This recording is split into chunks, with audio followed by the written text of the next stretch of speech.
Welcome back, Riverside. Leading this week's coverage, we speak with some of RMA's head football coaches about how the team has been affected by last year's canceled season and the return to the gridiron this fall. And finally, ENN producer Luis Alcerca takes an inside look at the trend of getting big. Catch all this and more on ENN.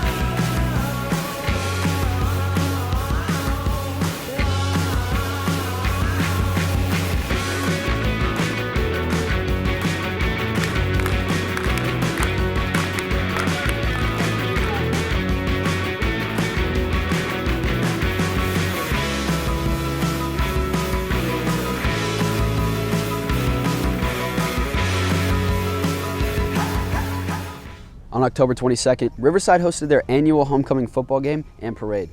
On October 23rd, Riverside hosted the Academy's first homecoming dance since 2019. It was the largest turnout in recent history, with over 200 alumni coming back to campus. The alumni joined with the cadets during the parade to march in the alumni platoon and form the ceremonial Riverside R. This also marked Coach Bisso's 60th class reunion and his final RMA homecoming on staff. Congratulations, Coach and Mama Bisso, on your retirement, and thank you for your service to the RMA Brotherhood. Riverside has chosen this year's Student Senate. The Student Senate President, Cadet Troy Bien, works alongside Mr. Jamie Berkeley from the Student Affairs Department to enhance the core. The company's senators were elected 2 weeks ago during passing review. Congratulations to all new elected senators. What's up, Riverside? I'm Alex Pombo, and welcome back to Riverside Athletics. On October 27th, our cross-country team competed in the Region 8 AA meet in Helen, Georgia. Hamdi Ismail continues outstanding efforts by finishing 4th with a time of 17:59 on the 5K course. Joseph Hudson finished 6th and Andrew Baum finished 8th. Overall, the team finished 3rd and qualified for the GHSA state tournament, which they ran on November 5th. Cadet Hamdi Ismail led the team to an overall 13th place in the state, coming in the top 20 runners in the entire meet. Lastly, a special thanks to the coaches Brian Bays and Joe Murray for their commitment to our runners. The swim team has officially started their season. Coach Jobson is working hard and looking forward to their first swim meet in over a year. To join, please reach out to Coach Jobson for more information. Good luck to our swim team in their upcoming season. The start to a long-awaited basketball season has finally arrived. For the first game, the freshman team took on Gainesville High and came up short, but the middle school team came back and took the win home against Lakeview Academy. I'm Alex Pombo, and thank you for watching Riverside Athletics. Due to the pandemic, Riverside's football team had to take a one-year break, which set our team back.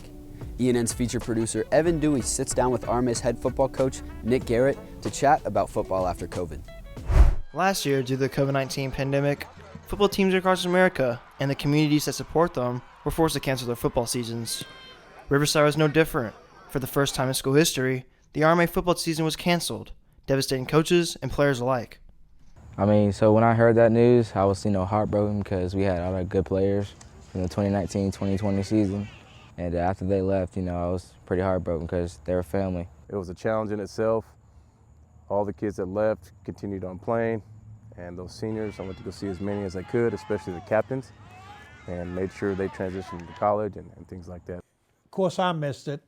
It really was most unusual to be in school and not going to football games on Friday nights. With a renewed sense of excitement, the football team was resolved to play and go back to a relatively normal 2021-2022 athletic season. Coach Garrett had to have a modified but ambitious set of goals for this new season. So really just building our Eagle brand, letting cadets know what that is. We have alumni continuously coming in and checking in on our guys to make sure they know what it means and they explain what it means, what the standard is, and how you have to maintain discipline and structure and love for one another, love for self, and be selfless in order to succeed in anything that we're doing, especially football. So we just take it day by day, game by game. We don't look too far ahead. And the team is still feeling the effects of COVID. We're just going out there and we're just trying to compete. Contact tracing has hit us pretty hard.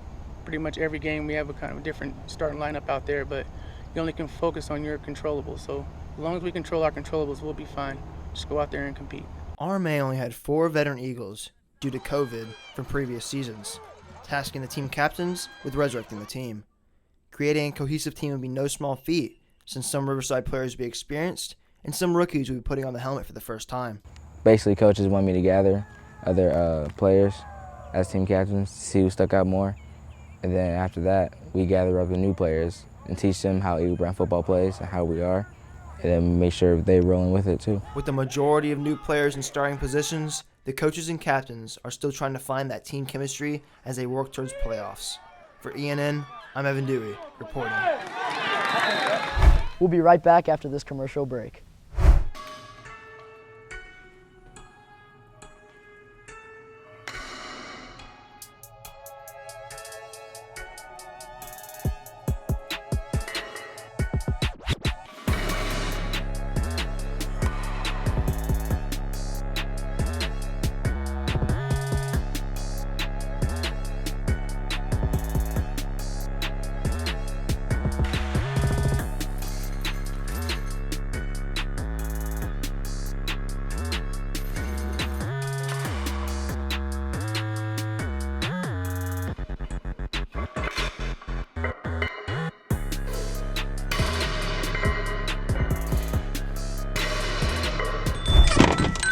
Welcome. Bienvenidos.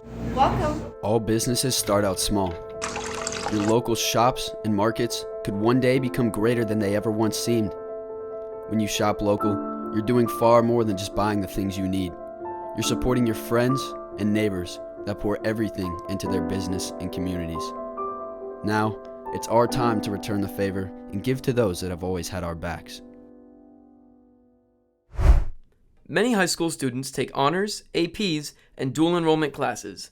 To meet the demand of these rigorous classes, students sometimes need extra assistance in completing assignments or studying for major assessments.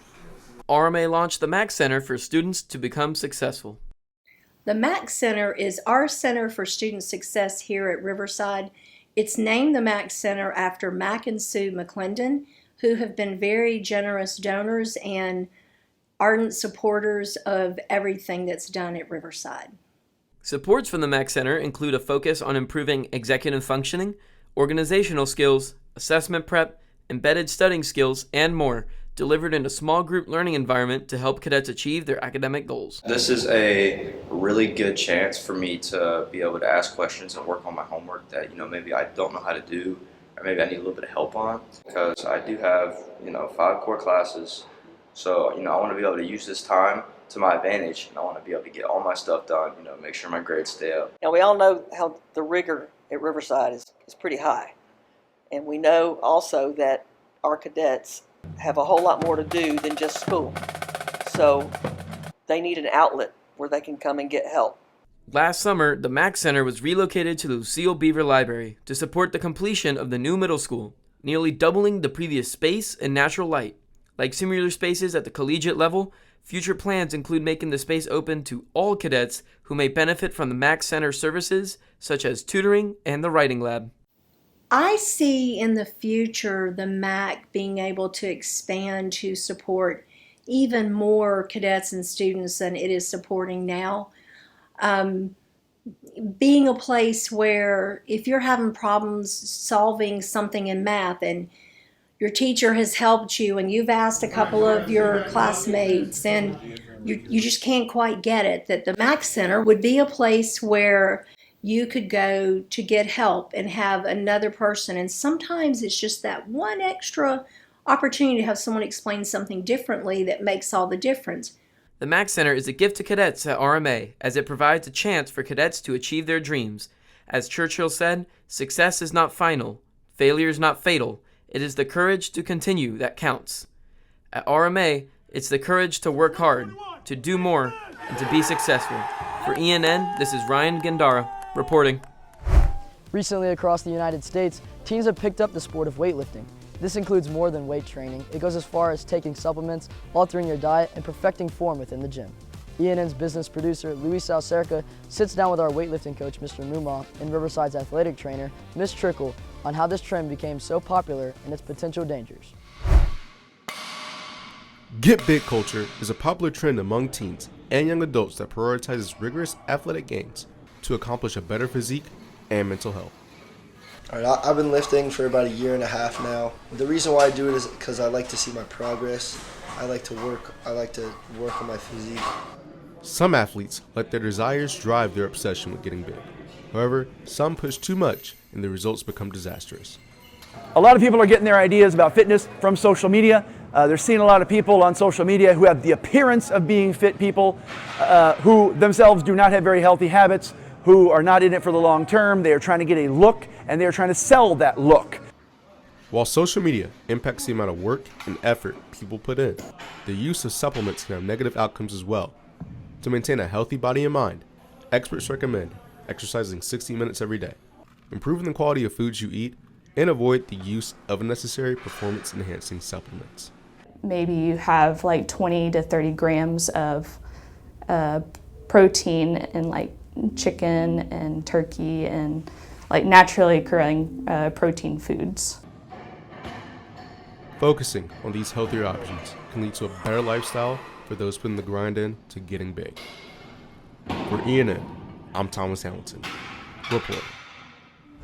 Thanks for joining us on our second episode of Season 8. I'm Chris Jones, and we'll see you next time on ENN.